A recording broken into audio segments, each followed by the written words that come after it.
the host of the Gridiron.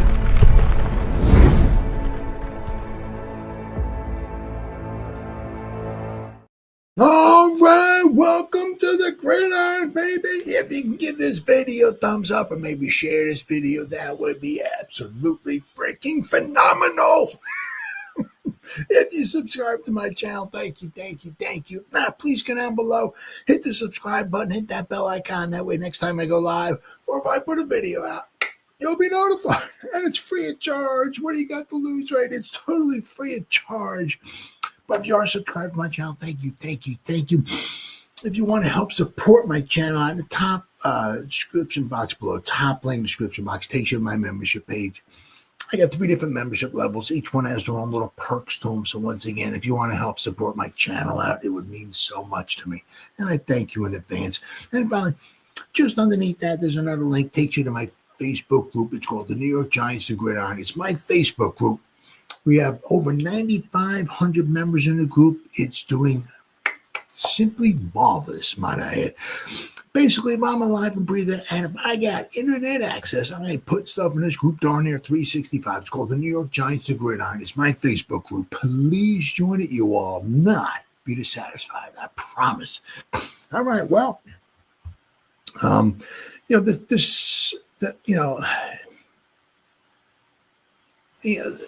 the smart thing, obviously,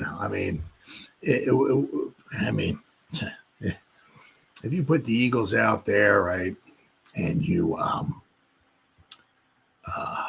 especially with Saquon, right? You told them, I said, guys, let's get Saquon that record, right? And as soon as you get him that record, we'll pull you out, put the backups in there, and we'll just take it from there.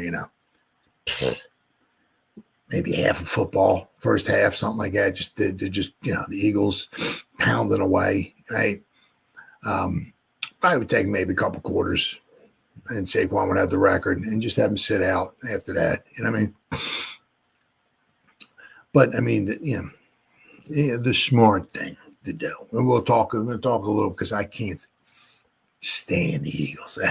So we're going to talk a little bit further down a portion of our program here about that, the record. Okay. But I said it'd probably take maybe like a half of football. As I said. But the smart thing to do, would be to rest everybody and get them prepared because they can't, go up in the playoffs. They can't go down. They're locked in. The only thing we don't really know is who's going to be the number 1 seed, and it just happens to work out. It just wound up being an awesome, contest.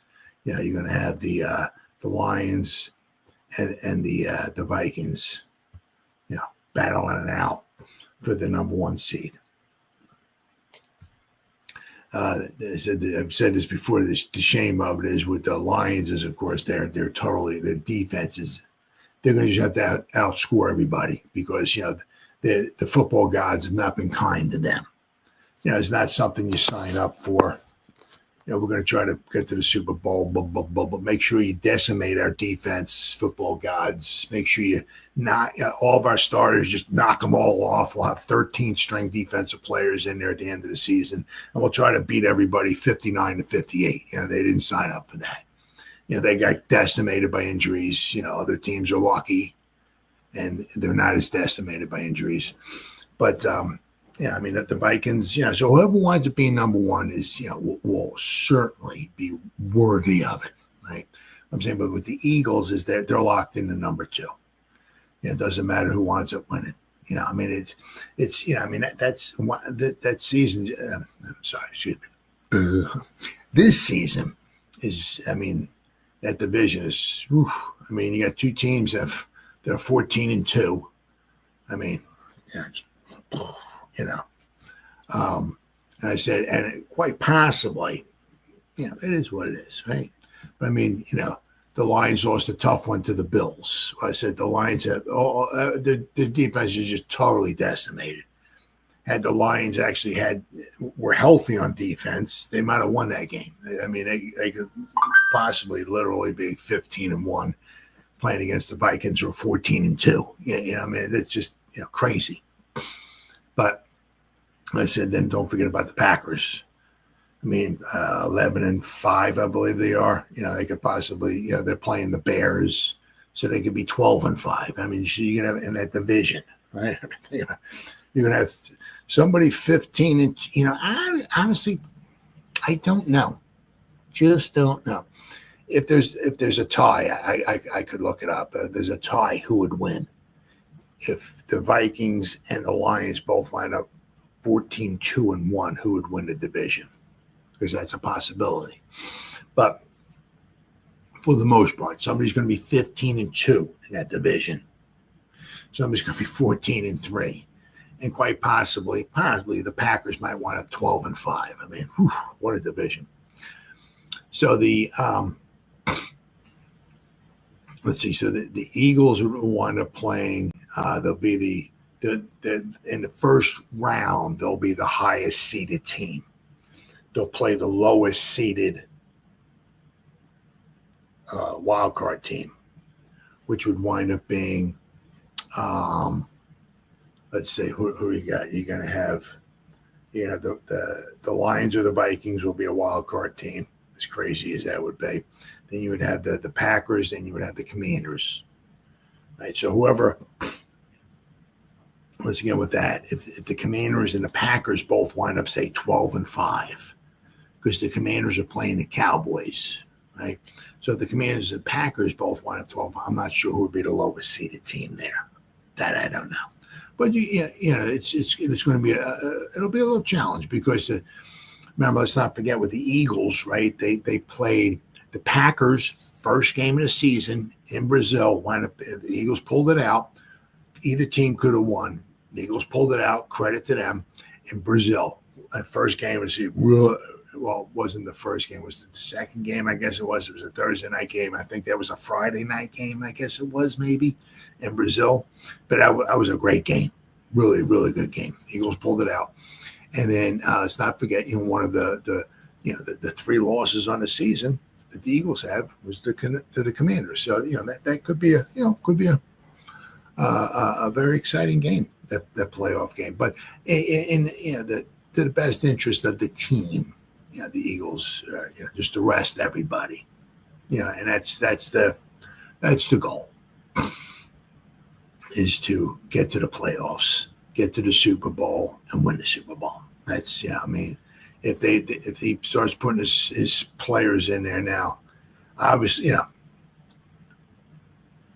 odds are they would make it through a first half of football healthy, because for the most part they've had some injuries, but they especially on their offense, Goddard's missed some time. Hurts is still in concussion protocol. He may not be able to play, right? But I'm saying, I mean, if a lot of their guys, Devontae Smith's missed a couple games. A.J. Brown's missed a couple games. Saquon, when he's played with the Giants, he gets injured more than at least half the time. He hasn't missed a down, I don't think, with the Eagles. So once again, the Eagles have been lucky with injuries. But I say the best thing to do is, obviously, is to rest everybody. So I got some articles here. I'll read here. Right. So yeah, Saquon will not play in Week 18. Eric Dickerson's single season record still remains intact. Now, to me, once again, it's still, Eric Dickerson holds the record, but he, and once again, I'm going to talk about this a little farther down the portion of the program. To me, he doesn't have the record. It's, when, I'm going to go over that a little. To me, he doesn't have the record. So, he does, but to me, he doesn't. So Barkley will not play in the Eagles' regular season finale against Sunday against his former team, the Giants. Head coach Nick Sirianni announced foregoing an opportunity to break Hall of Fame Eric Dickerson's single-season rushing record. It's a very special record that's been standing for a very long time by a great player, Sirianni said via team transcript. It's a team record that everybody's involved in, so you weigh in all those things. But at the end of the day, you just try to do what's best for the team. Again, when the bye was how guys are feeling, the bumps and bruises we can take care of. Put ourselves in a position to be able to be in this situation, and our goal are to have success and to play good the next game we play. Not only in New York, but whoever we play after that. We think this plays into that. It's not easy. It wasn't the easiest decision to go through, but we have a great people in this building and have a lot of input from a lot of different people, players including. Barkley was happy to run down history, but ultimately understood his coach's decision and supported it. Well, there's this article, but then also, like you read, like Saquon wasn't really thrilled to death about having the opportunity to break the record because Saquon's a team player and blah, blah, blah, blah, blah, all that stuff and everything. But he's also he's also looking at he wants to put his stamp on. And there's a couple articles came out and said he wasn't really thrilled to death that he won't have a chance to break the record, which he would be able to. I mean, as long as everybody stayed healthy, it would just be a matter of time. And just keep handing the ball off to him, a certain percentage of the time, and the record would be his. But once again, the what Sirianni brought up in the best of the team, because obviously the best thing to do is to win the Super Bowl, right? But if worst comes to worst, I got it here. What 2024 now? Is that it? Nope. All right. Now, what was he? Not number 9? Number 8, apparently. Well, I'm sorry. There's 9 guys who broke 2,000 yards in a season, but he has the number. That's a shame. He's only 2 yards or 1 yard behind Chris Johnson. Let's see. 3 yards behind Terrell Davis. Derrick Henry, if he had like another 23 yards, he could pass Derrick Henry. He could go flying up the list. But as I said, he only needs 101 yards to pass Eric Dickerson, and for the season. And I'm sure with the Eagles' offensive line and all of that stuff and everything, and sometimes the poorest run defense that the Giants have, it wouldn't take them that long to have him surpass the record. Heck, the way Saquon's been going, you give him the ball and he can go 60, 70 yards in one play. He could have the record by halftime. But once again, the smart thing to do would be to rest everybody. But also it's like, I brought this up before too, right? The Eagles, as I said, I can't stand them. I can't even talk about them. I just can't stand them. There's also another, this is what I feel about them. I can't stand as far as I could trust them as far as I could spit. Also another, interior motive, right? Because the Giants are drafted high. Let's give the Giants another win and let's have them fall, 3, 4, 5 spots or something in the draft. Yeah. I could see the Eagles wanting to do that as well, too.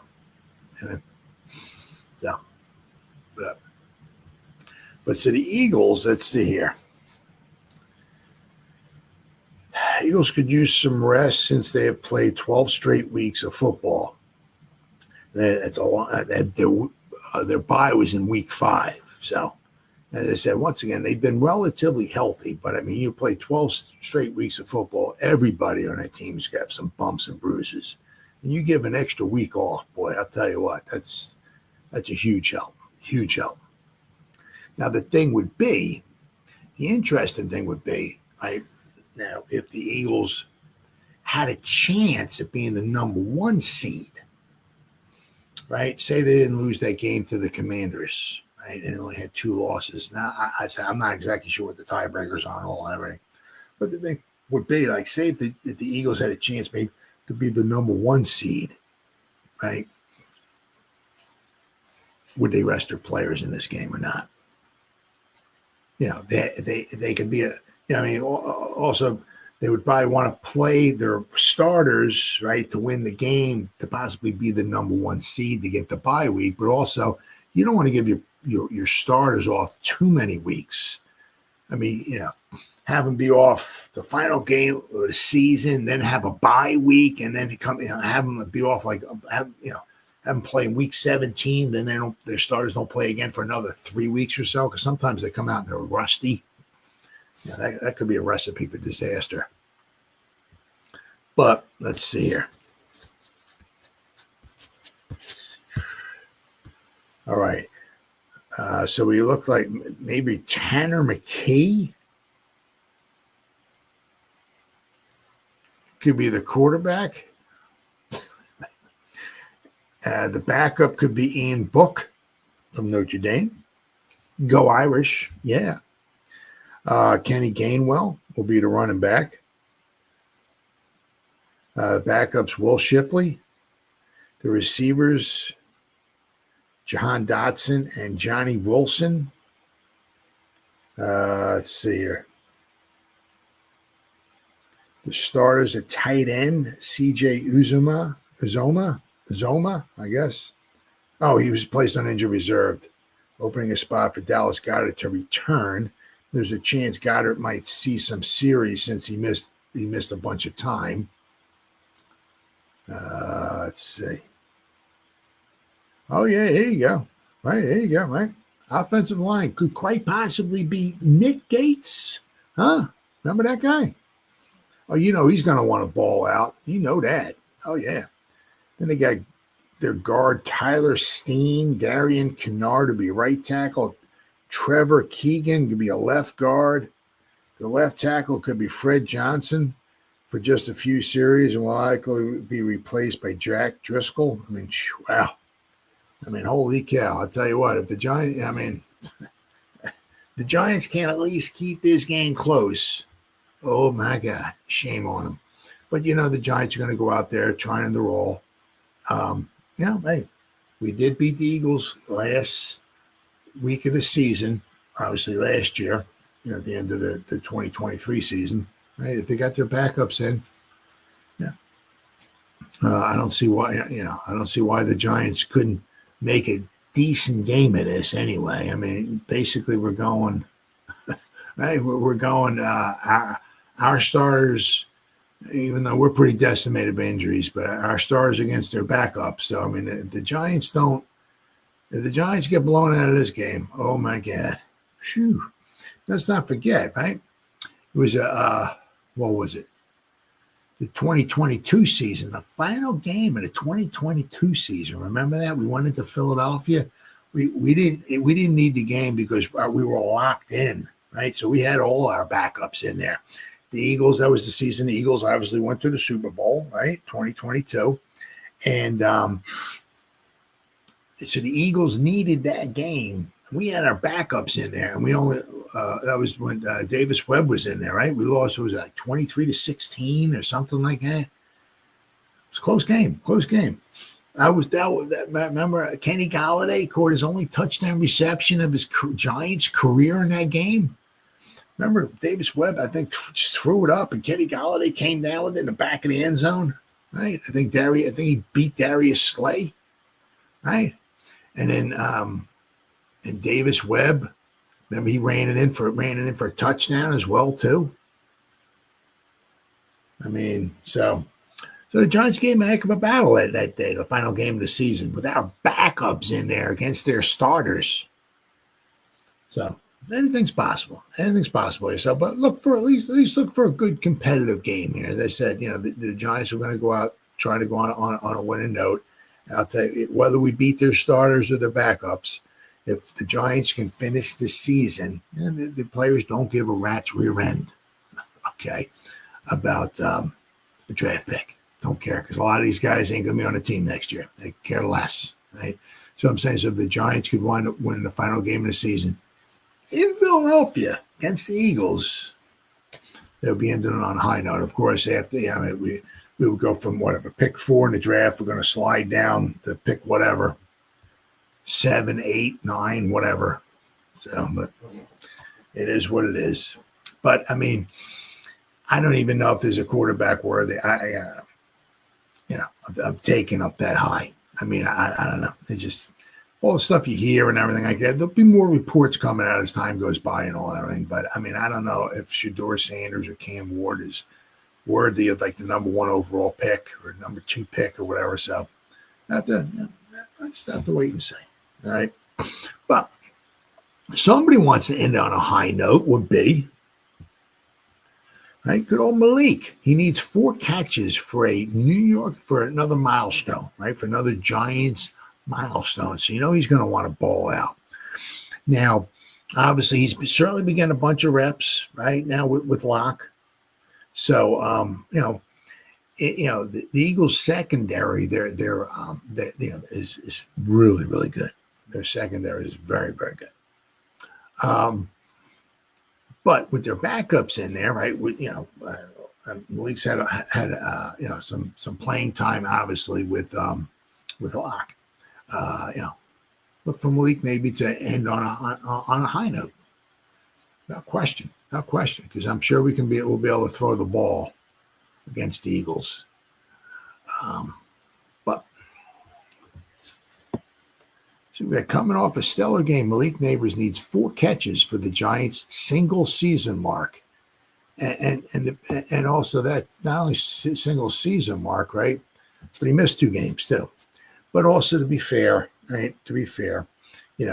Steve Smith did. He did in 16 games. Let me just let me just see here. I want to make sure. 2009, New York. Yeah. I mean, I think he played every game. Let's see here. Steve Smith. Yes. He played in 2009. Steve Smith played in all 16 games. He started 15 of them, but he played in all 16 games. Okay. He had 157 targets. He had 107 receptions for 1,220 yards. Unfortunately, after that, this was 2009. It just, I mean, you can, oh my God, you could stay in there for 3.5 months just rattling off good players that the Giants had, or receivers that the Giant tight ends, even Jake Ballard, who wound up injuring himself. I think it was an ACL. I think it was in Super Bowl 46. Never played again for the Giants. I mean, but Jeremy Shockey, Hakeem Nicks, Arian Manningham got banged up. Steve Smith. I mean, obviously Victor Cruz, Odell Beckham Jr. How many times he get? I mean, you could just go on and on with the injuries the Giants have had. Flexible Barr shoots himself in the leg. Basically, winds up tanking our 2008 season when we were the best team in football. I mean, it's just unbelievable. But, Steve Smith had that magical 2009 season. I mean, he was just always open. 107 receptions. So he played in all 16 games, but Malik has missed 2. So even though Malik, this is a 17th game, right, this would only be the 15th game that Malik played in. Now, Malik has had, oh my God, I wish I had $1 for every different injury he had. I mean, he had a toe, he had a concussion, he had a groin, he had a hip, he had 1 or 2 other injuries. It was like always something with the guy. But he goes out there, he's a dog, he balls, he throws me the ball, right? He catches the ball. He's doing a lot better. Toward the beginning of the season, right? He had some drop issues. Remember the first game against the Commanders where he dropped the ball on 4th down and hit him right in the chest or whatever. He could have gotten out of bounds because we didn't have a kicker, so we wouldn't have to score a touchdown. The ball hits him. It was 4th down and 10. He picked up 11 or 12 yards. Hits him. He drops the frickin'. It's like, dude, you kidding me? So could have beat the Commanders, but once again, the way this season's been going, it is what it is. But so Malik's only played, this will be his 15th game, where Steve Smith had 16 games to play. I said, but I think the following season was, I think, when Steve Smith got injured, because if you remember, when 2011 rolled around, right, we had the Super Bowl. I mean, you think about it. If we had Steve, I mean, we had Victor Cruz was like an afterthought. You know, right? I mean, Victor Cruz's 2010 season was derailed due to injury. But, man, if we had Victor Cruz, if we had Steve Smith, Mario Manningham, Hakeem Nicks, holy cow. What the? Oh, my God. Could you imagine that? But I guess it was 2010, I think, was when Smith wound up getting injured, and basically his career was over after that. It was just such a shame. Such a shame. I mean, young stud, young talent like that and all and everything. He was never, never wasn't a guy that you can just hit over the middle. He's going to take it for 80 yards or something like that. But he was good. He was always like, that, especially that one season, 2000. It seemed like he just found cracks and creases and crevices in the defense, and you just hit him, and you would just catch it and just move. He was a chain mover, right?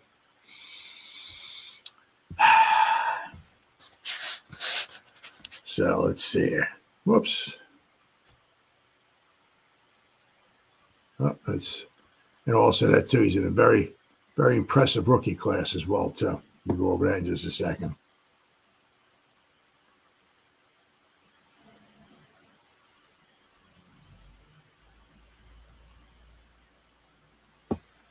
Well, the Giants has been obviously been a major disappointment. Receiver Malik Neighbors has lived up to the hype. The number 6 overall pick in the draft has delivered again and again and enters the season finale against the Eagles, 4 catches shy of breaking Steve Smith's single-season franchise record of 107 receptions set in 2009. That team finished 8-8. The Giants 3-13 have struggled mightily this season, playing on one of the worst NFL's worst offenses. And somehow he's only 4 catches shy, 4 receptions shy of breaking the team record, right? He has been the team's top option in the passing game. I mean, quite possibly, right? If you give him enough targets, he might have 110 receptions, quite possibly. But been a very, very impressive rookie class. Malik Neighbors spearheads the most impressive rookie class in NFL draft history as far as receptions. For the first time in NFL history, 4 rookies, Malik Neighbors, Brock Bowers, Brian Thomas Jr., and Ladd McConkey, have all surpassed 1,000 receiving yards in a season. Let's not forget, McConkey was taken in the second round, right? Because they took Alt in the first round, McConkey in the second round. Right? But then again, they have a very good quarterback throwing him the ball. Brock Bowers does not. Malik Neighbors does not. Right? So, but with Neighbors' electric 171 yards on Sunday, the former LSU Tiger now has 104 receptions for 1,140 yards, which marks the first time a Giant wideout has strung together a 1,000-yard season since Odell Beckham Jr. did it in 2018. But what's more incredible about Neighbors' amazing rookie season is that he, along with 3 other rookies in NFL this season, all have 1,000-yard seasons. That has never happened before in the history of the NFL. So kudos to all those guys. Fantastic receivers. From tight end Brock Bowers of the Raiders, wide receiver Brian Thomas Jr. of Jacksonville, and wide receiver Ladd McConkey of the Chargers to Malik Neighbors, these players have put together rookie seasons for the ages. As for Neighbors, he is paving the way for this group of stellar offensive playmakers with the most receptions and receiving yards this season. Because let's not forget, Brock Bowers is a tight end. Okay, Brock Bowers has 108 receptions.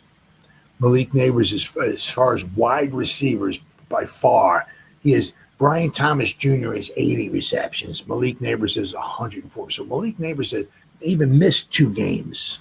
If Malik Neighbors didn't miss those 2 games, he'd have, 110, 115 receptions right now. He'd be going for 120 receptions.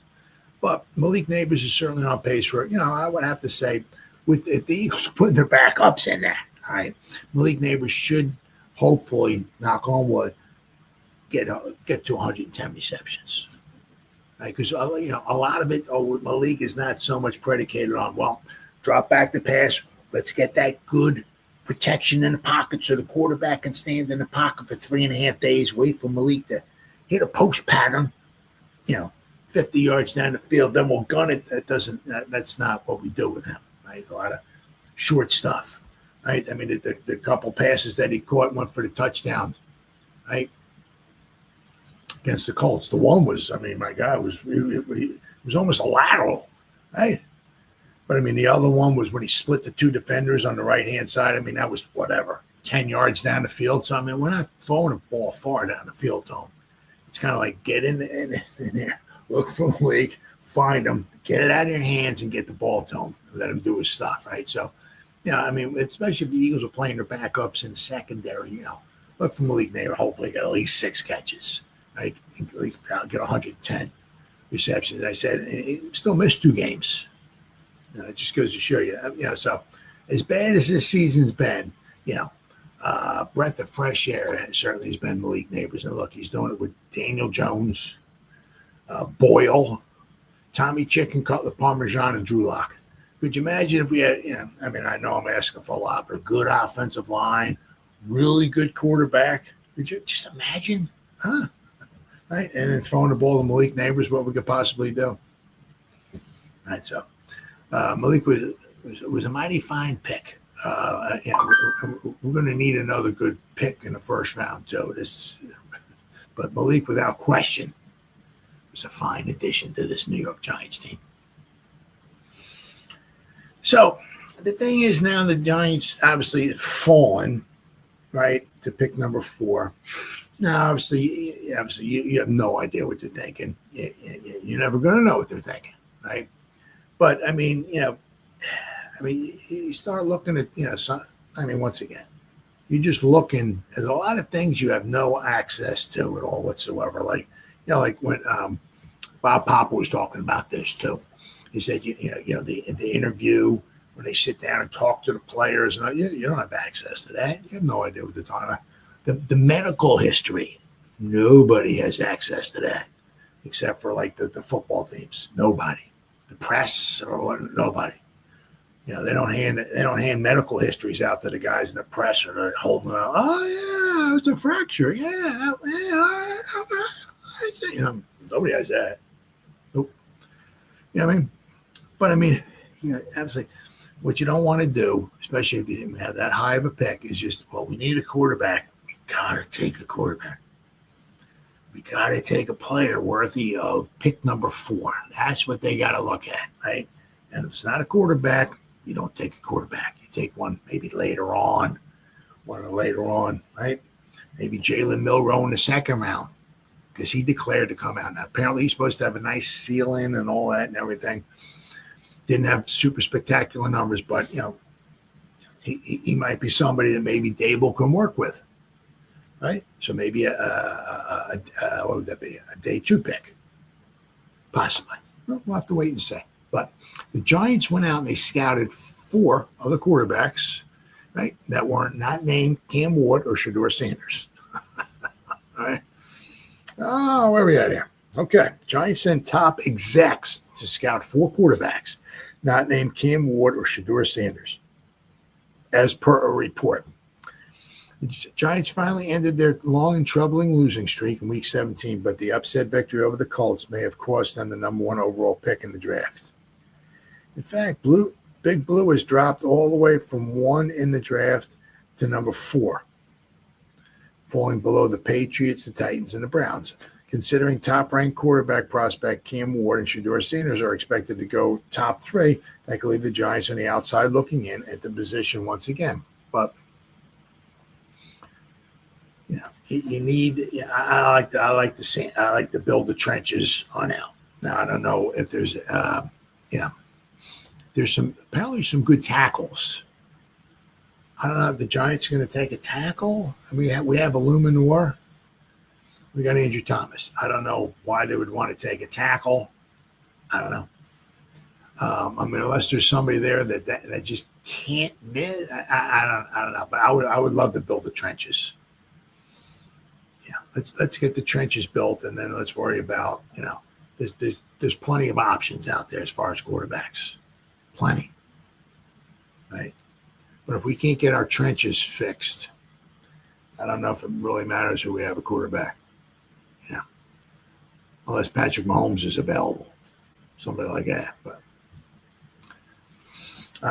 so what might General Manager Joe Shane and head coach Brian Dable do if they miss out on Ward and Sanders in round one?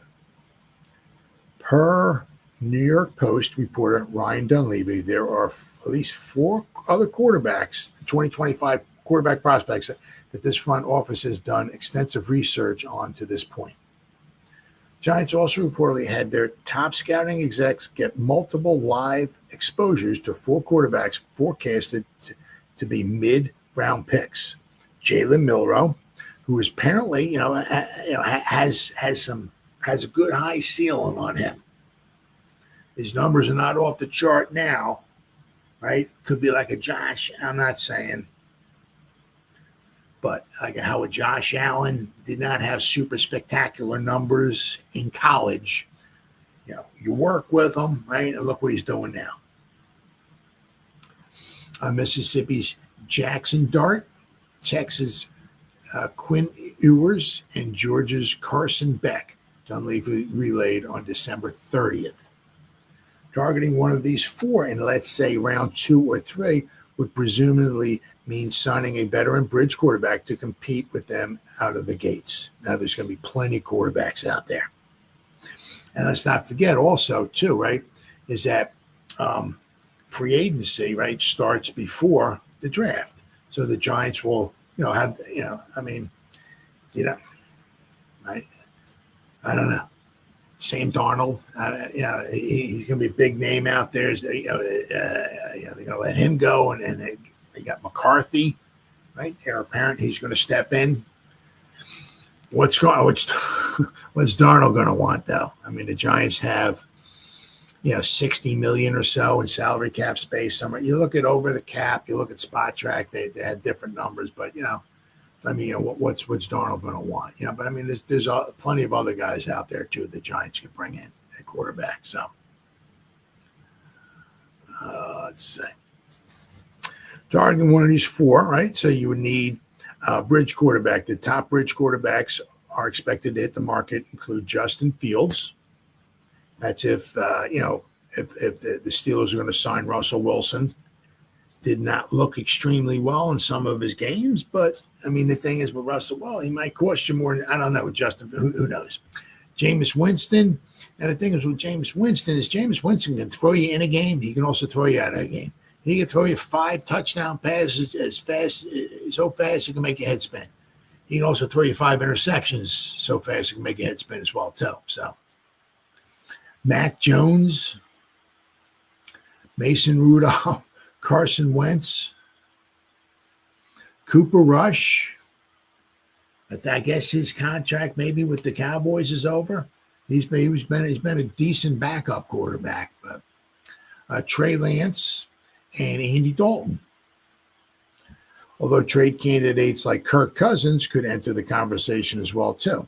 On the bright side, this sort of draft strategy would also allow the Giants to spend their first round pick on one of the most talented prospects at an alternative position, because we need help, right? Like cornerback, defensive line, or offensive line, or another wide receiver, because there's some good wide receivers. That's the nice thing, I mean, because if you figure maybe if the Giants were to pick 4, that's all I'm going by, right?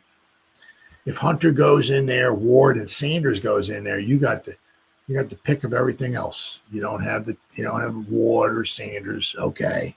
But I'm an idiot. I can't remember, so please forgive me. I'm a moron. I know that. There's the wide receiver from Arizona, supposed to be really up there. Supposed to be. I got to give Wink some credit. Right, what he's doing there in Michigan. Mason, I believe the guy, Mason Graham or Graham Mason, whatever, the defensive lineman from Michigan. If he's that good, that's the guy I'm taking. I'm building up the trenches. That's what I'm doing. We do need somebody quite possibly to replace Banks. Move him to the other side of the field, right? And let's get a number 1 cornerback, hopefully, right? So there's the cornerback from Michigan as well. So I mean, there's a couple wide receivers. There's a couple tackles way up there as well too. We can certainly use a tackle because right. is Illuminor's next season, I believe, would be his final season with the Giants. We can certainly resign him if he wants to be a backup. But if we were to draft a tackle, you take the best, whoever the best, the top of the top is. If it's a cornerback, a defensive lineman, an offensive tackle, whoever's the whatever the highest grade, you grab him because we can use him. If Slayton doesn't come back, right? Because he's probably going to want to go elsewhere and make some money. I don't blame the guy because he's been making chicken scratch here with the Giants. And if we're not going to use Jalen Hyatt, you need a wide receiver. We got Bryce Ford Wheat and all, but if there's a dog out there, I mean, you realize that between Wan'Dale Robinson and Malik Neighbors, right? Especially if Malik didn't miss any games, those two guys combine their receptions this season. Thankfully, they've been healthy.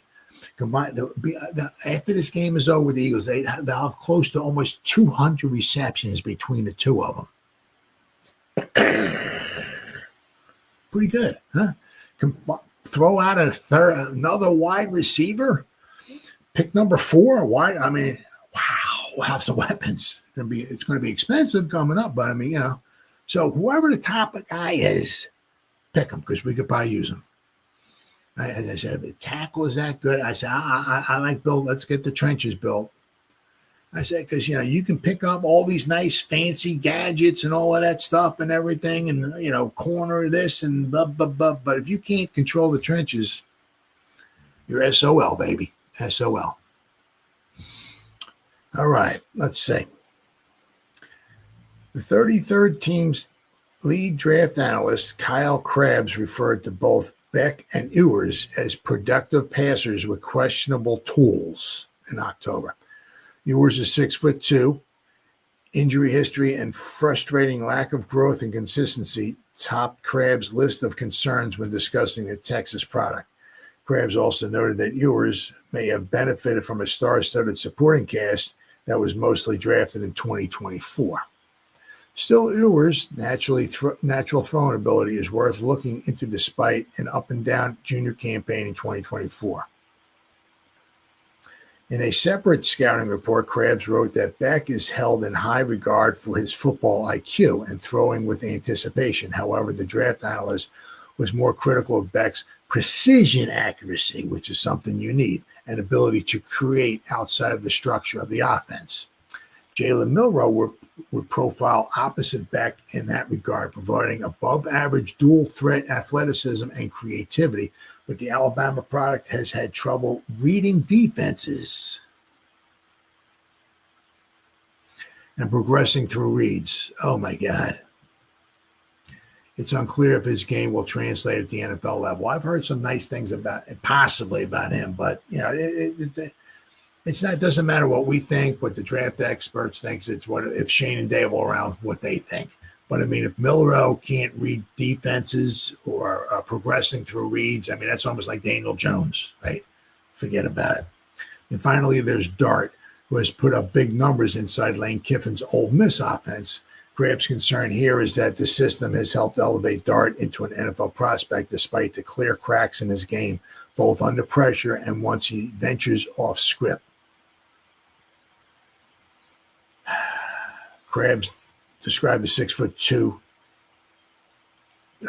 Dart as a long-term developmental quarterback that could produce inside a balanced offense, embraces play-action passing as an above-average clip. So, what might it cost for the Giants to trade up for Cam Ward or Sanders? Within his December 30 article with the New York Post, Dunleavy also detailed what it might cost for the Giants to trade up to number 1 for either Ward or Sanders. Because let's not forget, right?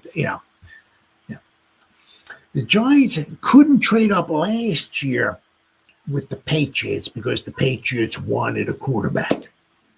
If the Giants traded up with the Patriots would get some draft capital so they could help build a team, but they would probably they couldn't trade. They couldn't take May.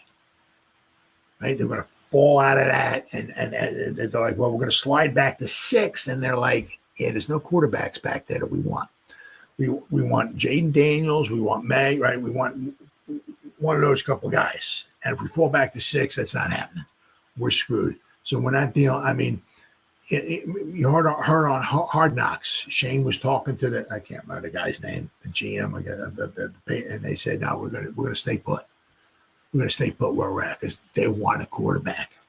And I said, if there's a quarterback that you love, that you know, all chips in the middle of the table, all that stuff, everything, you take them, right? And the Patriots did not want to move from that. But that was last year. They don't need a quarterback. They need they need everybody else, right? Because they ain't very good.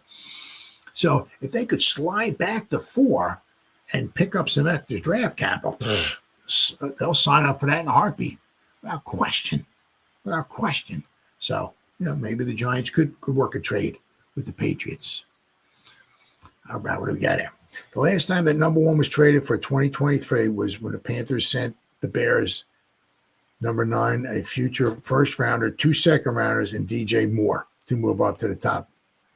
But that was when the Panthers sent the Bears number 9. So. But also that too, right?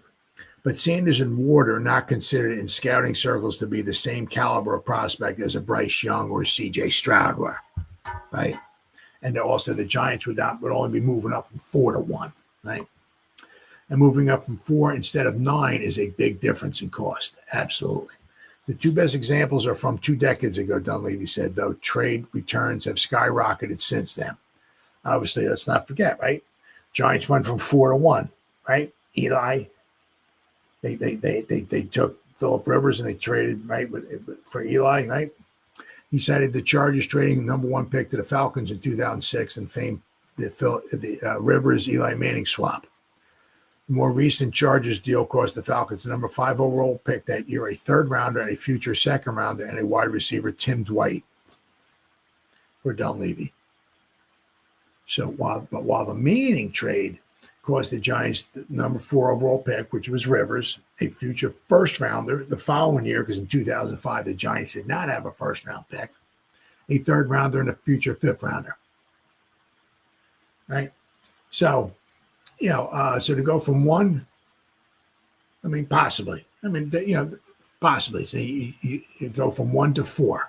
The Giants could have any player in a draft. Possibly. This is what of course, the Giants would have to give up pick number 4. They're probably their first rounder the next year, a 3rd rounder, and a 5th rounder. That sounds about right to go from 4 to 1. But I'm saying, that would be fantastic for the Patriots because the Giants next season are probably not going to be very good. So the first round pick that the Giants gave the Patriots this year for next year would probably be a good one. It'll be in the top half of the draft, probably, right? A 3rd rounder and a 5th rounder. And I said, and you know, the Patriots can have the best of the best, you know, right? At pick number 4. Right? They'll miss out on probably maybe the 2 quarterbacks, maybe Hunter, but then there's a ton of players out there. So they would probably love that deal. They would love to talk to the Giants this year. The Giants want to move up from 4 to 1. But the Giants would have to be all in on one of these guys because basically it would cost Shane and Dable their jobs if they're wrong. So they better be right.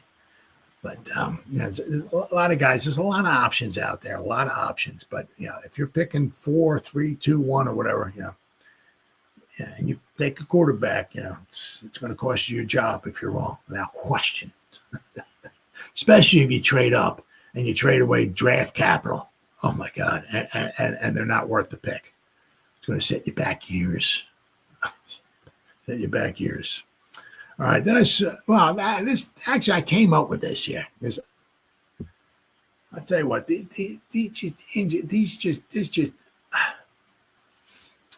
success leaves clues. Now, obviously, you can't go back in time and talk to the 19. I could spend 9 years talking about the 1925 season because obviously that was the first season of the Giants. But, you know, success leaves clues, you know. And you go back 100 years ago, right? The 1925 Chicago Bears. Now, the Giants this season are going to play 17 games. I just want to make sure. What was the Bears' record here on it? 1925. Okay, they were 9-5-3. 9 wins, 5 losses, 3 ties. They played 17 games, but they played a lot more than 17 games. What happened was Red Grange came out of college. He played his final game against Ohio State toward the end of November 1925.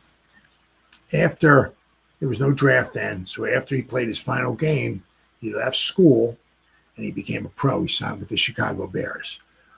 Well, he was such a draw that the Bears just started playing all kinds of games. After the season was over with, they went on a barnstorming tour. I can't remember exactly. I could look it up, but that's neither here nor there. But after the season was over with, they went down to, let's see, they played in, I believe they played in Louisiana, but they played a few games in Florida. Then I think they went over to Louisiana. They played like 3 or 4 games in Southern California. Then they played a game in Oregon. Then they played a game in Washington.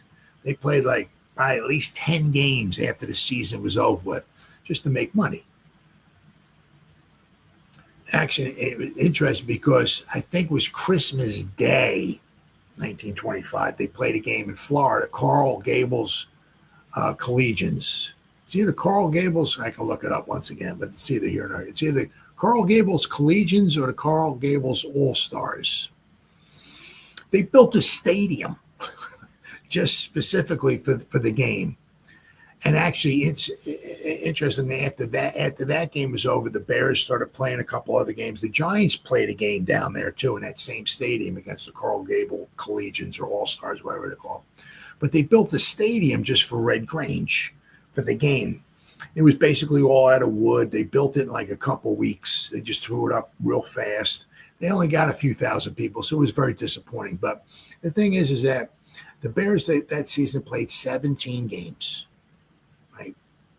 The Giants this season are playing 17 games. The 1925 Chicago Bears played the 17 games with a grand total of 24 players. And the kick right in the cojones, right, square dab right in the cojones, right? Because back then they played offense and defense. The guys didn't come off the field. So we got guys, right? They got 24 guys all season long, played all 17 games, right?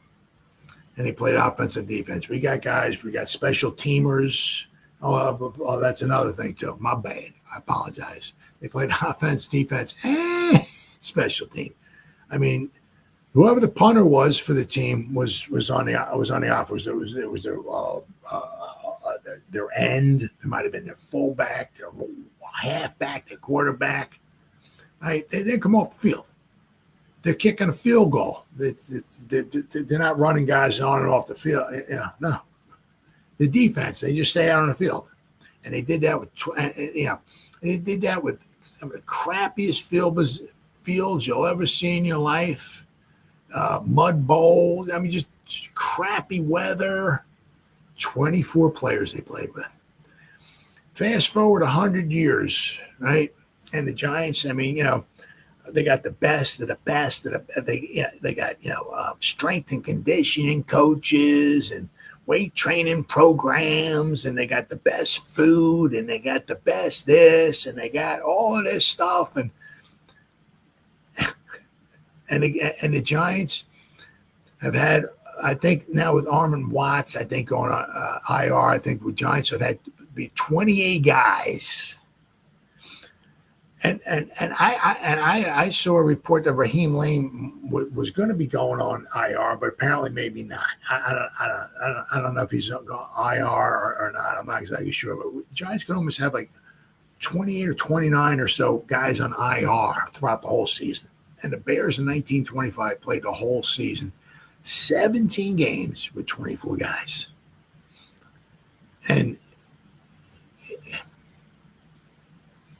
But the thing is that,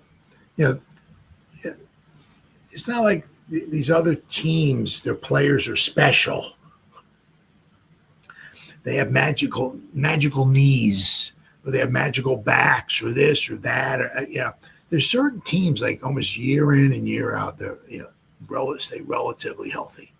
Then there's other teams year in and year out that almost every year get decimated by injuries, like the Giants.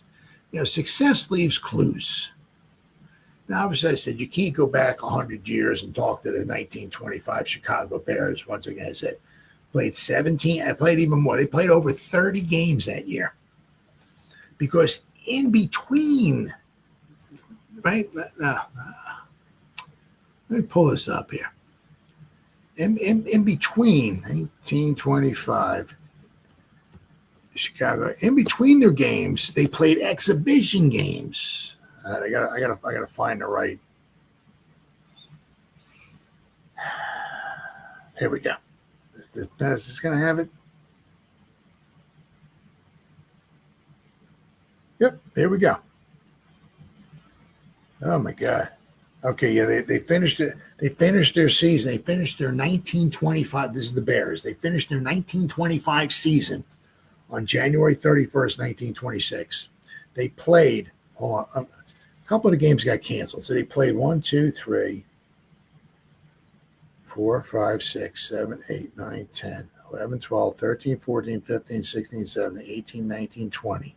1, 22, 23, 24, 25, 26, 27, 20. They played 29 games.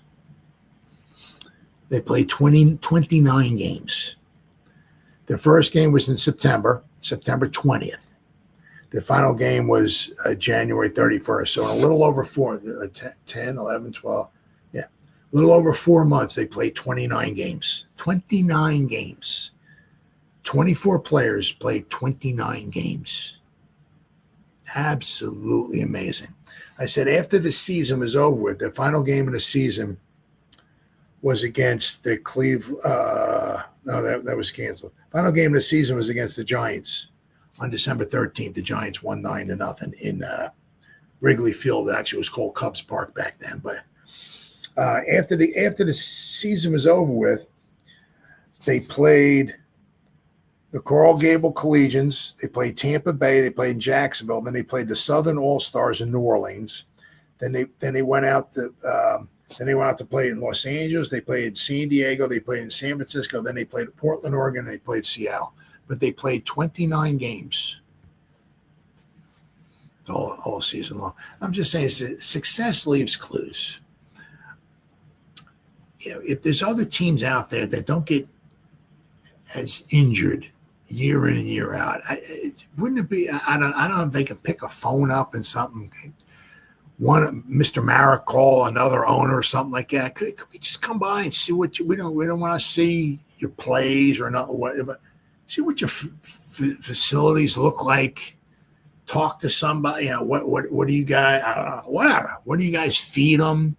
Where do they work out? What machinery do you have and stuff like that? Wouldn't it be worth your while? I mean, because it's just nothing is going to kill your season faster than injuries. And it seems like every year the Giants are just totally. I did a video earlier this week. The Giants are probably close up to now about 60 guys who throughout the course of the season have had some type of injury designation. 60 guys. And we're close to almost 30 guys have been put on IR this season. I mean, it's just, and these are it's a brutal sport. I get it and all that stuff. But how can some teams almost year in and year out stay relatively healthy? And it just seems like, 4 out of every 5 years, the Giants get totally decimated by injuries. Is it the turf? I mean, other teams playing grass, we're playing on turf. I mean, it just pisses me off.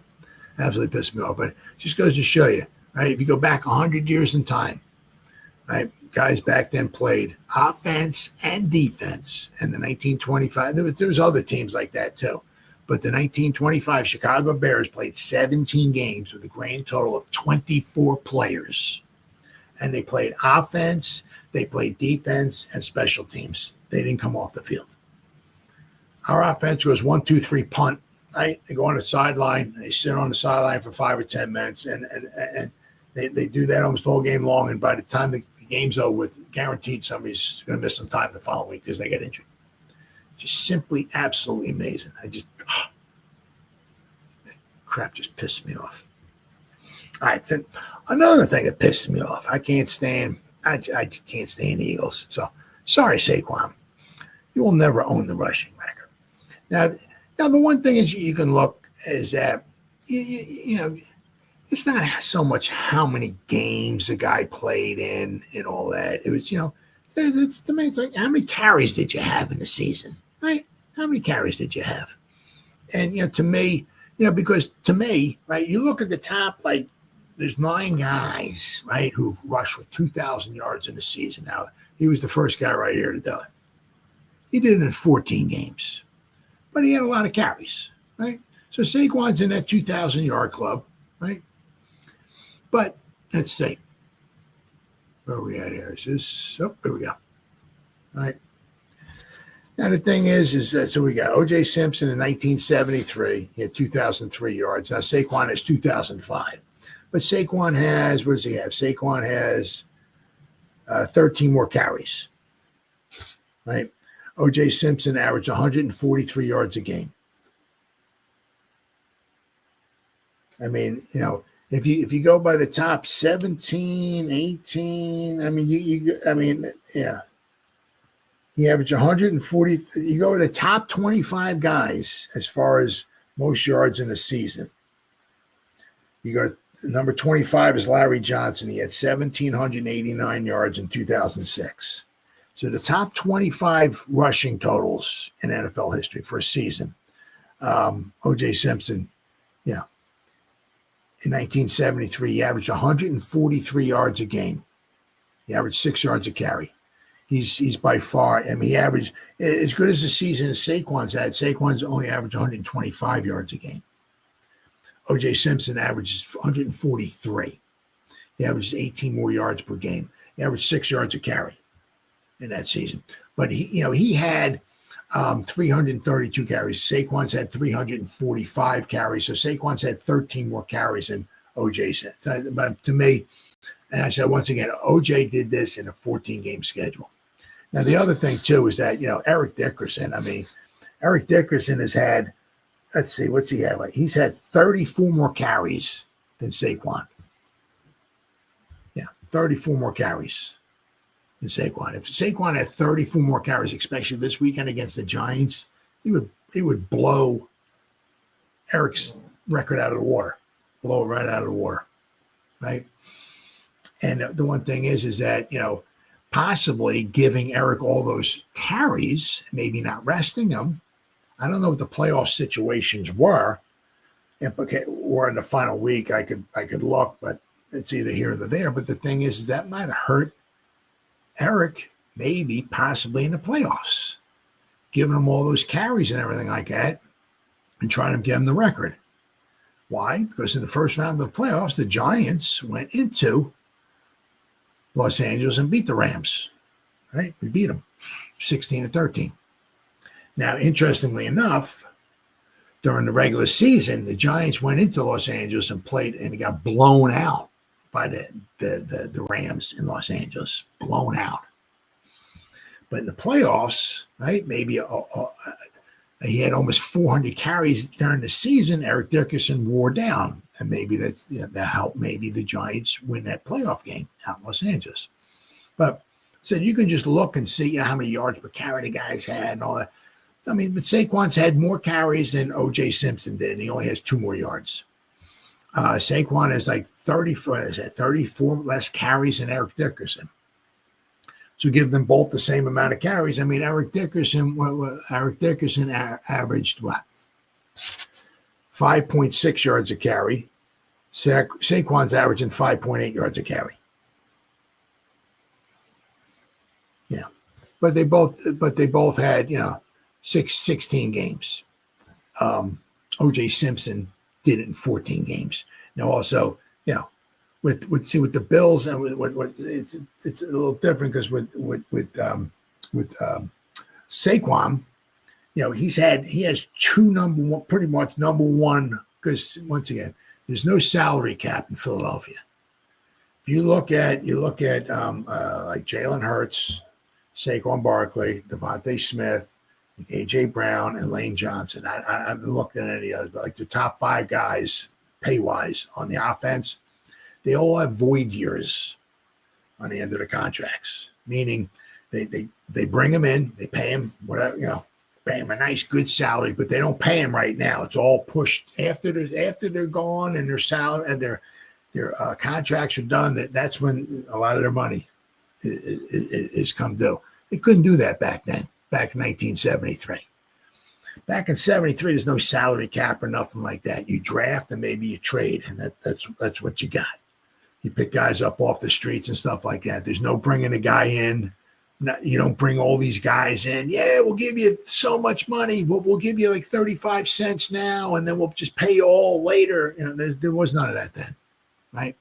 So because the Eagles are building this really good team, right, by putting a lot of void years on the end of the contracts, right? They owe like $400 million in contracts going forward. They couldn't do that in 1973 with the Buffalo Bills. It's like you draft and you make some trades, and that's how you build your team, right? And in 1973, the Buffalo Bills had 2 guys, right, who had over 400 yards receiving. That was it. 400 yards in the 14-game schedule. They had J.D. Hill. J.D. Hill had 422 yards, and Bob Chandler had 427 yards. They had 1,200 yards passing, 1,236 yards receiving all season long. So they had no passing game. The Eagles have a threat of a passing game. The Bills back then did not. The Bills had basically one option: hand the ball off to O.J. Simpson, right? So back then, right, the defenses were basically, gotta stop the juice, right? Nowadays, it's like, well, we gotta stop Saquon, but we gotta somehow try to figure out they got a good offensive line, and we gotta always guard against those good wide receivers. Well, the Bills did not have good. The wide receivers were good, but they were not what the Eagles have. So they had 2 guys who had a little over 400 yards receiving for the whole season. They had 1,200 yards receiving all season long, the Bills.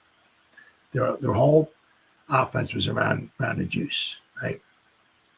And he played on some crappy fields. If you ever go on YouTube, final game of the season, they played in Shea Stadium where he got the record. We got over 2,000 yards. It was snowing.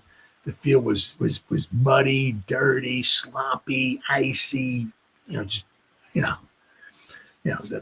Everybody's uniform was covered in dirt and mud. I mean, you're not allowed to have that nowadays. If you have dirt and mud on your uniform, the NFL fines the team. You can't have dirt. Can't get dirt on people's uniforms nowadays. Can't have that. Well, it was back 50 years ago. It was a little bit different. So, to me, Saquon can have the record and he can this, that, and the other. But to me anyway, I'm an old-time fart. He'll never have the record. It's O.J. Simpson has the record. He did it in 14 games. He did it on less carries. He did it on a much worse. Let's see, what was their record in 1973? I know a couple of the years they did go to the playoffs. In 73, they were 9-5. They went to the playoffs. Did they lose? Who did they lose? Oh no, they didn't go to the playoffs. They were 9-5. The final game of the season when he beat the record, he beat the Jets 34-14 in Shea Stadium. But they didn't even go to the playoffs. But to me, I said O.J. Simpson did it in less carries. He did it in 14 games. He played on a team that had no passing attack, unlike what Saquon did. As I said, with the Eagles, the only reason, one of the big reasons why the Eagles have a very good team is because they bring in all these guys. They can't afford to pay them all, so they put all void years on the end. So a lot of teams do that, but not to the extent the Eagles do. The Eagles, by far, have more contracts pushed off into the future with void years and all that than any other NFL team. And that's one of the biggest reasons why they have such a good team. They're like, damn, they're good. Well, that's the reason why. Right. Yeah. A lot of other teams don't do that with their salary caps. And I said 1973, you couldn't do that. You draft and maybe make some trades, and those are the guys you got. You can't go out and just bring in guys and pay them all kinds of money and push the money down the line. You couldn't do that in 73. Not like the Eagles, though. So, Saquon to do what he did is absolutely fantastic and all, but he was, it's like you're giving one of the best offensive lines in football. You're giving one of the best offenses in football, this, that, and the other thing and all. You should be doing this unless you get injured, So if Saquon didn't do really, really well with the Eagles, well, that's a major disappointment. But to me, he'll never have the record. And even Eric Dickerson, to me, he doesn't. He has the record, but he had so what did he have? He had 79 and he had 32. He had like 45, 47 more carries than the Jews. So, I mean, he might have the rushing record, but he had so many more carries than O.J. Simpson did. It's to me, it's not even close. All right. Then we got some injury news. Unfortunately, Armon Watts. That's him right there being carted off the field. Unfortunately, so he's having surgery. So he's like the 28th or 29th guy the Giants are putting on IR. And if Raheem Lane, he can't play, he might be the 30th guy or so the Giants are putting on IR for the season. 30 guys. Unbelievable. All right, so let's see here. All right. So surgery for Armon Watts, unfortunately. Shame. All right. So John Michael Schmitz with an ankle, Evan Neal with a rib and a hip, Armon Watts with a knee, and of course he's got to get his surgery. Let's see. Mike McFadden with his neck. He did not practice. This was on Wednesday, October. Head coach Brian Dable confirmed that Watts suffered a tear to his knee and underwent surgery, unfortunately. So his season obviously is over, right? Bryce Ford Wheaton with a shoulder. Corey Durden with a shoulder. Outside linebacker Brian Burns had an illness. Ty Summers with a neck. Greg Stroman with a shin. D. Williams with a toe were limited in practice. Jake Kubis with a shin, and outside linebacker Kayvon Thibodeau with a toe, but he fully practiced. So Kubis and Thibodeau fully practice. So that's good. Let's see what we got now. Yeah, a few guys popped up on it, so we'll have to wait and see. Anybody misses any time. And also we got here. So the Giants listed 4 players like linebacker Mike McFadden, the neck, offensive tackle Evan Neal with a rib and a hip, center John Michael Schmitz with an ankle, and defensive tackle Armon Watts with a knee, who did not participate on practice. McFadden and Schmitz missed last week's game against the Colts and are trending toward missing their respective second games, unfortunately. Watts was injured in last week's game, and head coach Brian Dable told reporters that he underwent knee surgery this past week. The assumption is that he will land on injury reserve by Saturday's 4 p.m. deadline to set the Week 18 roster. 6 Giants were listed as limited. Outside linebacker Brian Burns with an illness. As I just said, Corey Durden with a shoulder. Bryce Ford Wheaton with a shoulder. Defensive back Greg Stroman with a shin. Linebacker Ty Summers with a neck. And defensive back D. Williams with a toe. Burns is one of the 2 Giant players who has not missed any game snaps this season due to injury. Now, obviously, he's missed some snaps, but not due to injury, though. Offensive lineman Greg Van Roten being the other. And that's not expected to change this weekend, despite the Giants having nothing to play for in the regular season finale against the Eagles, except for pride. Guard Jake Kubis, who last week started at right guard with Van Roten moving to center for Schmitz, was a full participant despite his shin injury. Outside linebacker Kayvon Thibodeau, toe, who was also a full participant despite his injury. I mean, it's the same thing. You got some guys in there, right, obviously, who are playing a different position. You got like Evan Neal playing at right tackle. You got Luminor going over to left tackle. You got Evan Neal playing at right tackle. You got Greg Van Roten right? Who was the right guard is now playing center. We got sliding Jake Kubas in there, and then because Runya's not there no more, you got Stinney. It's so difficult to get anything going. You have no cohesion, right? It's like almost I think the Giants. I think I saw something. I think it was their 9th different offensive line combination. I think was last week, which I think ties them for second worst. I think it was the Patriots had 10 different offensive line combinations. I mean, that's just a recipe for disaster. Straight up recipe for disaster, right? And it's so much. Sometimes you might have the same guys, but you got them playing all different positions too. It just, once again, these injuries are just absolute killers. Absolute killers. And I say it goes back to the other thing I was talking about, right? It's like, you can't pick the phone up and talk to some, you look at data. It's like, yes, this team here has been relatively healthy the past 10 years. Wow. And especially if something like one of the teams that stays relatively healthy, it plays on artificial turf or something. Pick the phone up. I mean, can you call them, or can we come visit? I mean, see what you guys do. I mean, I don't know if that's something they do or they don't do, or I don't know. But I mean, it's just ridiculous. Year in and year out, it almost seems like the Giants are totally decimated. I mean, everybody gets injured. Every team's got injury.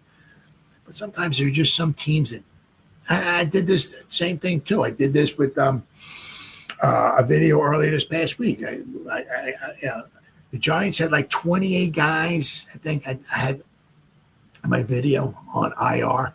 The Eagles had 11. 28 to 11. The Eagles had 28 or 29 guys, I think it was, with injury designations throughout the whole season. 28 or 29. The Giants had like almost 60.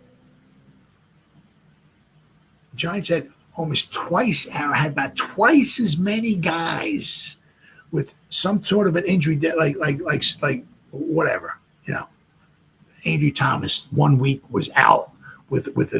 Somebody who showed up on the injury report. Giants had almost 60 different guys throughout the course of the season. 60. The Eagles had like 28 or 29. Half the amount of guys. The year that they went, I think it was might have been 2 years ago the Eagles were, or the year that they went to the Super Bowl.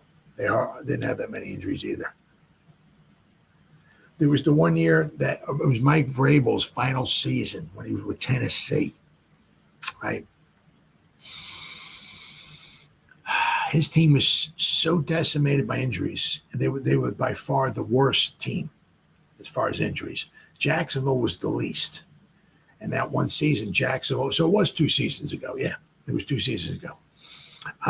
Jacksonville won the division. Tennessee did not. Tennessee was annihilated by injuries. Jacksonville was not. But that one season also, I remember the Eagles did not have many injuries at all either. And the Giants were once again toward the top. Not the top, but they were top 5 or 6 or 7. They were up at the top. Eagles once again down at the bottom.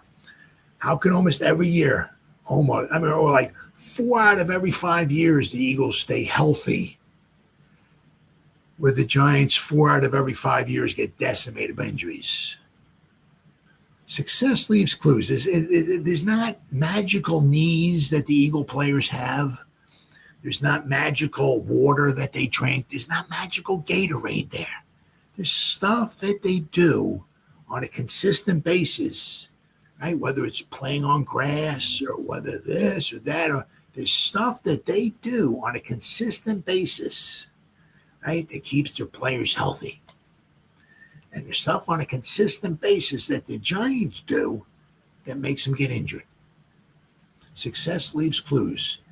There's a lot of clues, like maybe with the Eagles, because they've had a lot of success at staying healthy. Another one of the big reasons why, almost like every year. I mean, last year they fell apart toward the end, but once again, what the hell were they? 10-1 last year. And they wound up 11-6. I think it was, they didn't get 12 wins, but they were 10-1 at one point, and they fell apart. I mean, if they wanted to win this game here in the final game of the season, they could be 14-3 this year. Last year they were 10-1 at one point. The year before that they went to the Super Bowl. They're not going to the Super Bowl. They're not going to be 10-1. They're not going to be 14-3 if they're decimated by injuries, by the way the Giants are.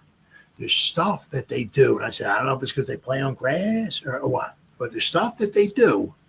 Saquon's had 37,000 carries this year. If he had that many carries, how many times did he get injured with the Giants? He hasn't had an injury designation all season long with the Eagles. Nothing. His knees, his back, his spine, all this stuff didn't magically, he got magical knees because he's with the the stuff that they're doing that we're not doing, or they're not doing stuff that we aren't. You know what I mean? So, these injuries are just straight up killers, absolute straight up killers. But, and here on a good note, how about Sexy Dexy? Good for him. And you gotta give him, my main man, some pots and pans here, some credit, because he's been injured for a long time. But this is his third straight Pro Bowl. Wish it was Super Bowl, but girl Sexy. And of course we got Brian Burns and Malik Neighbors are alternates. So if somebody can't go, I guess, or play because they get injured, right? Maybe Malik Neighbors might step in, or if somebody, an outside linebacker or whatever, gets injured or doesn't want to play or can't play due to injury, Brian Burns might step in or whatever. But this is the third season in a row. Now, obviously, a lot of it also has to do. We look here with the Godfather, Andre Patterson, coming over, right? You get the first three seasons, right, with according to PFF, it's all I'm going by. First three seasons with Sexy here, his defensive grade was a 76, a 79, a 68. The Godfather comes, and he's at a 91, a 92.9, so almost a 93, and this year was an 89.9. Now, obviously, he, one thing that kind of hurt him a little bit was his last couple games against Tampa Bay and Dallas. It was his tackling. He graded out at a 29.6. His tackle was not very good, so that lowered him. But his final game against Dallas, he graded out at 59.6. But that's because he injured himself, and I think he still tried to keep playing. Right, so he was that hurt him a little bit. So quite possibly, if he graded out at 89.9 overall for the season. And I said that final game against Dallas quite possibly cost him a 90 for the season. But this is his third phenomenal season in a row for the Giants, and a well-deserved spot at the Pro Bowl, without question. Dexter Lawrence's season ended on Thanksgiving Day, but the respect and admiration he's earned from his peers and fans have remained strong through the end of the season. The NFL announced today that Lawrence, arguably the Giants' best player and most visible player, was selected as a starting interior lineman to the 2025 NFL Pro Bowl games. This is Lawrence's third consecutive Pro Bowl selection. He is the first Giants player to be voted to 3 straight Pro Bowls since safety Landon Collins, right, 2016 to 2018, and the first defensive lineman since Michael Strahan from 2001 to 2003. Strahan was chosen for his 7th and final Pro Bowl in 2005. Lawrence is the franchise's first interior defensive lineman to earn 3 Pro Bowl selections since Rosie Greer in 53, 56, and 60. Lawrence's 6th Giants season ended in Dallas on November 28th when he dislocated his left elbow in their loss. In his 12 games, he, the 3-time captain, led the team with a career high 9 sacks, 16 quarterback hits. He recorded all 9 sacks in the season's first 7 games, including a career best 3 sacks in the Giants' victory in Seattle. Brian Burns and offensive lineman Greg Van Roten are the only Giant players to start all 16 games this season. The former has a high 17 tackles for losses, 8 sacks, and 16 quarterback hits, plus 8 passes defense and 2 forced fumbles. Burns is 6th on the team with 66 tackles, 40 solo tackles. So Burns is a Pro Bowl alternate, and then Malik Neighbors. Neighbors had one of the most productive seasons by a rookie wide receiver in NFL history with 104 receptions so far. Hopefully, he might get 110. Right? By the time the Eagle game's over, he will set a franchise single-season record if he catches 4 passes against the Eagles. Pro Bowl games are a multi-day AFC versus NFC event that will feature 88 of the NFL's top players in several skills competitions and a flag football game at Camping World Stadium in Orlando on Sunday, February 2nd. Peyton and Eli Manning will be the head coaches for the respective conferences for the 3rd consecutive season. That's always a kind of, I guess, a little bit of a treat. Let's see here. Yeah. So, but there were all teams out there that didn't. I think it was like 4 teams. I think I saw that didn't have any Pro Bowl players. So at least the Giants, have one, right, and have a couple of alternates. Now, well deserved. Burns, playing through all kinds of nicks and bruises and everything like that, has had a heck of a season with the Giants. I'm so happy we signed him. I can't wait for next season. Hopefully the guy can stay a little bit healthier, but fantastic pickup. We lost McKinney. We lost Saquon, but we picked up Burns, right? I said Malik Neighbors, he's an alternate too. I mean, look for some Pro Bowls in that dude's future. I said, if we can ever get an offensive line to stay healthy and to gel together, we can ever get a top-notch quarterback, the sky could be the limit for Malik Neighbors. Right? Fantastic pick. Fantastic first-round pick for the Giants. And, of course, as I said, Sexy Dexy is the best player. I mean, Andrew Thomas is a close second, but, Sexy Dexy, without question, is the best team. He's the heart and soul the New York Giants team. And that's one of the reasons why I would really, really love for the Giants to, if they're not going quarterback, I would love that. Let's build those trenches. Let's put somebody really good next to Sexy Dexy on that defensive line before Sexy, because Sexy is, he's up here, right?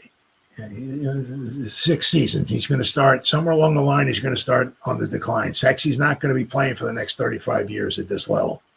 He's going to start, somewhere along the line. Let's get a stud next to the Sexy one while Sexy's still up here, right? Instead of on his way down. Let's build up those trenches.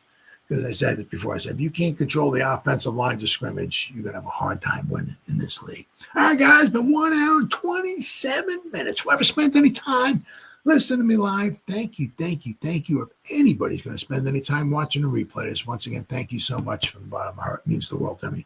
As always, you guys stay safe out there and go Giants. Woo! Oh, yeah.